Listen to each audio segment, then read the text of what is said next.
For the angular momentum R to be conserved, its time derivative must be equal to 0.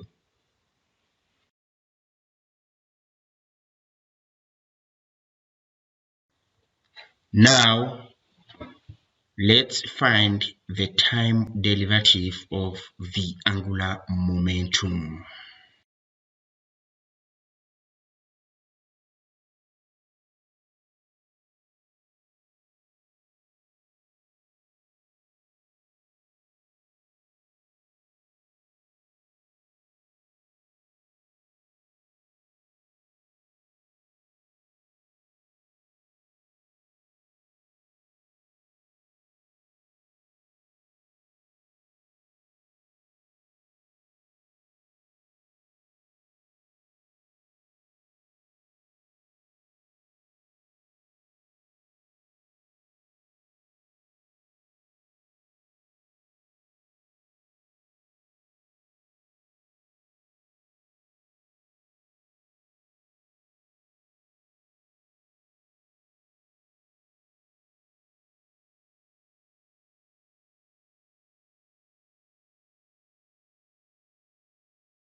Remember that the cross product of collinear vectors is 0.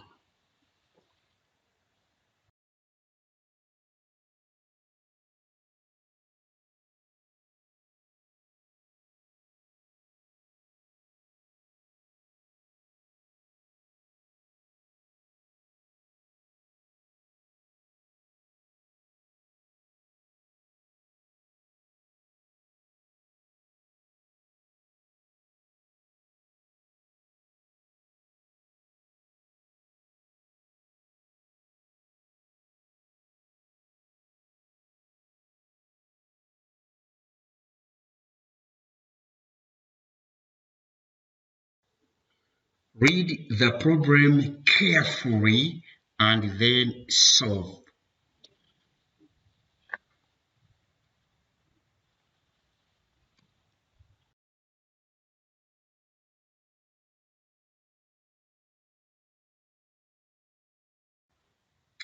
By definition, the Lagrangian is the kinetic energy minus potential energy. T represents the kinetic energy, whereas U represents the potential energy.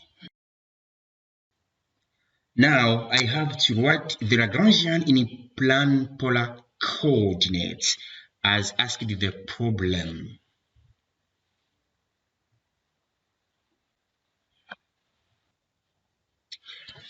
Mu represents the reduced mass. Mu is not U.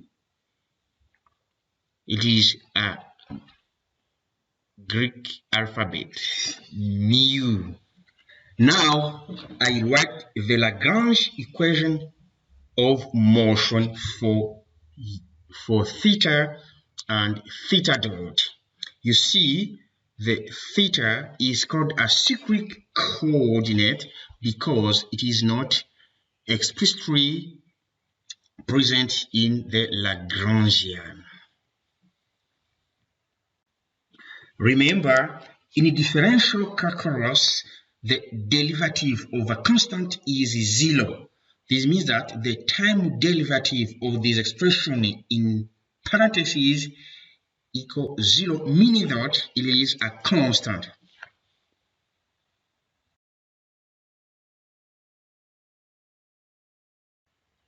Therefore, the angular momentum R is conserved for all central potentials.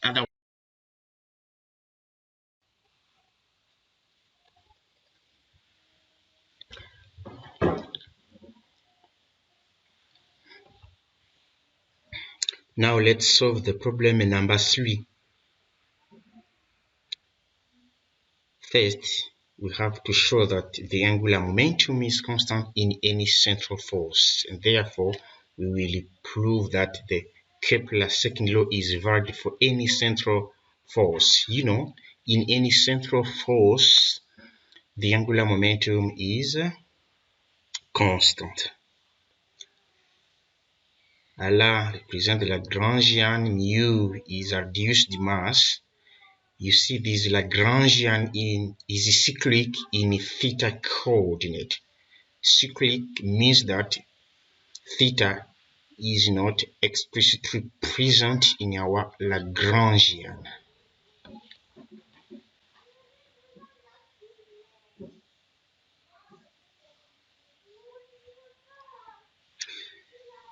Let me expand this Lagrangian.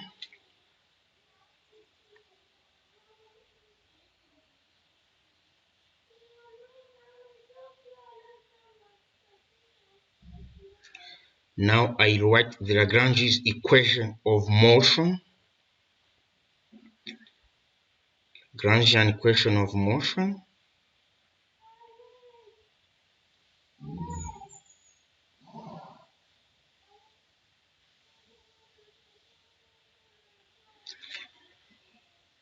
I execute the partial derivative of the Lagrangian with respect to the theta dot and then to the theta only.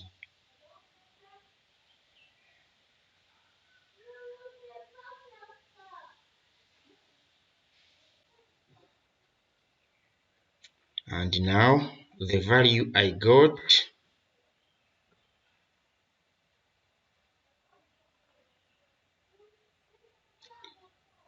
this is angular momentum. Lagrangian differentiate with respect to the theta dot. Got angular momentum. You see, the time derivative of the angular momentum is 0, meaning that the angular momentum is constant. Remember in the differential calculus that when you differentiate a constant, automatically you get 0. It's the same here. This meaning that the expression inside the parenthesis is constant because its derivative equals 0. Now we show that the angular momentum is constant in any central potential. We have to come back to the Kepler's second law, meaning that the radius vector sweeps out equal layers in equal time intervals. You see that you have triangles, and the area of a triangle is equal base times h over 2. I use that formula to get the area velocity dA dt, as I showed there. If I succeed to show that dA dt is a constant, then my proof is complete.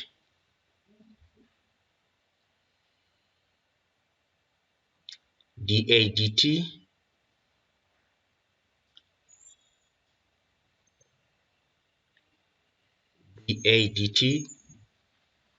theta dot, the value of theta dot, I will insert it into the expression of dA dt.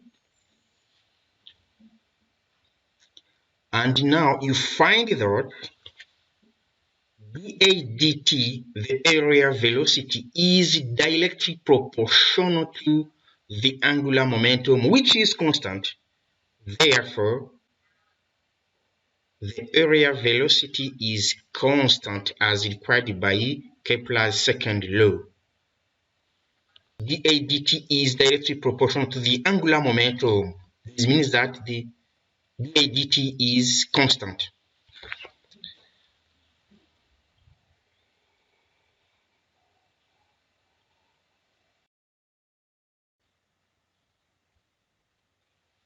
Now problem number 4. Let's solve problem number 4. I will only solve A.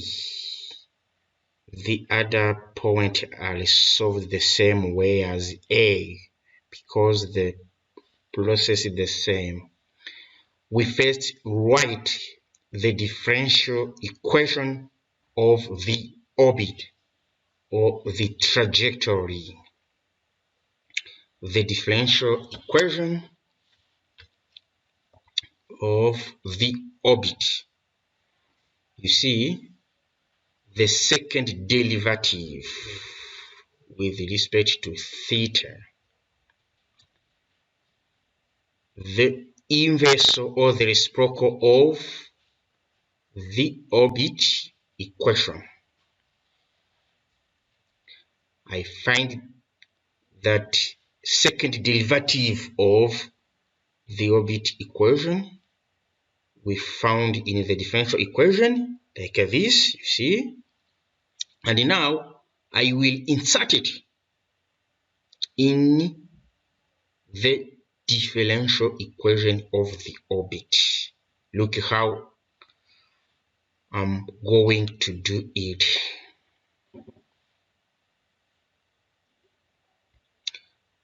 I'm going to insert this second derivative I got into the differential equation of the orbit. You see, the trajectory, the inverse of the trajectory here, and then I work out. After working out, I will have found the corresponding force, provided that the trajectory is given. It's simple. Here we only have to apply the differential equation of the orbit, and then the problem is over.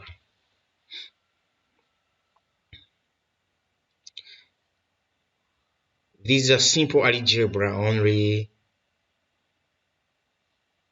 Here I'm applying on simple algebra, elementary algebra, adding, subtracting terms only.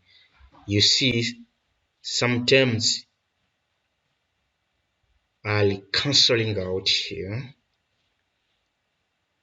and then I write the first law I'm asked to find. The problem is over. You see that the law is an inverse square law. You see there, next to mu, we have r square. Hence, the law is an inverse square law. And other problems B, C, D are solved the same way. Now problem number 5. Problem number 5. Here in problem number 5, I see we are given the equation of the orbit, the equation of a conic section, the same the equation of the orbit. See, I rewrite the equation of the orbit, and then I solve for inverse of the r so as to find the form I need to differentiate twice in order to find the term to insert in the differential equation of the orbit. Remember, as we did previously, we have first to write the differential equation of the orbit. The differential equation of the orbit. Let's write it.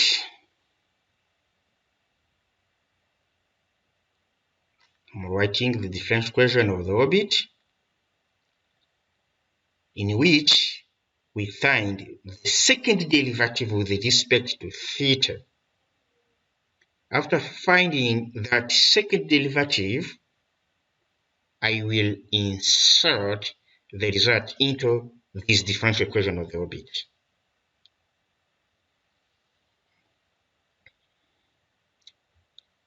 See how I get it? There's a term, then the result. I will insert it in this differential equation of the orbit.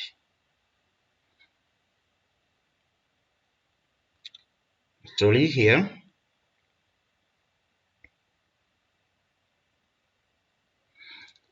minus A represents the eccentricity. Forget to mention that A represents the eccentricity or the conic section. Now,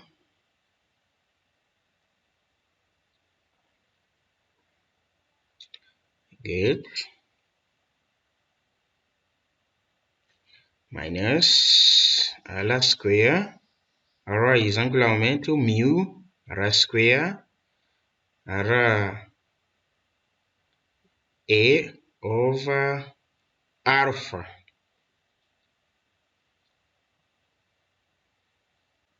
There I have minus. Forget minus, because find the value, the result I found when I differentiate twice. When I differentiate twice the equation of the orbit, now plus the equation of the orbit given, or the conic section, plus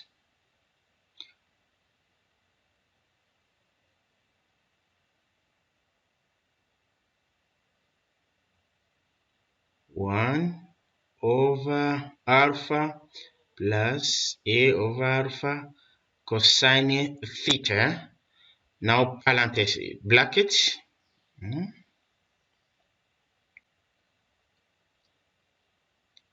Next, you see those terms which cancel out.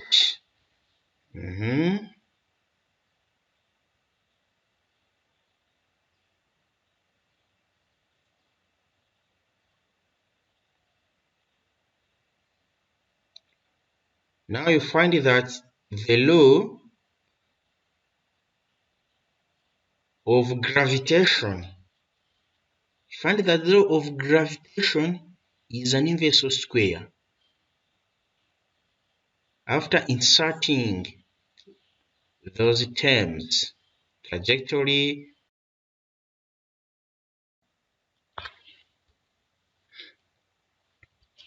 problem number 6. Here we are going to solve the problem number 6.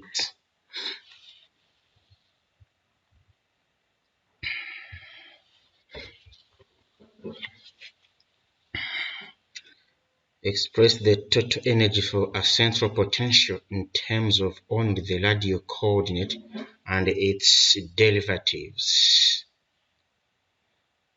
I write the mechanical energy, K plus U.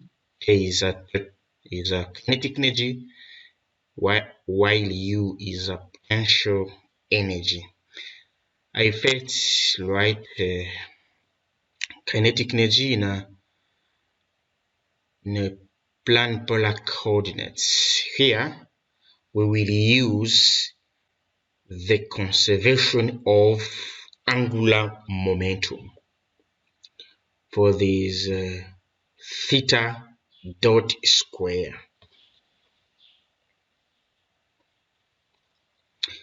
This is angular momentum conservation. Dot square equal R over mu RT.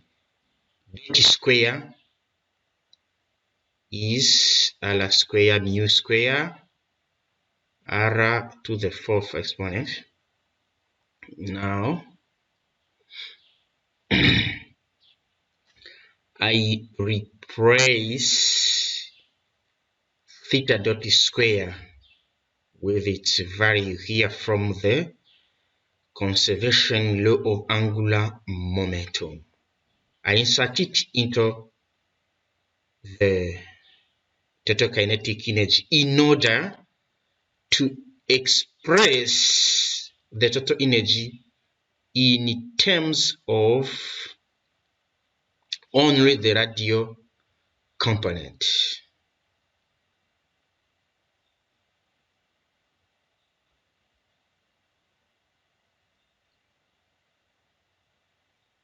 This was a simple problem to solve.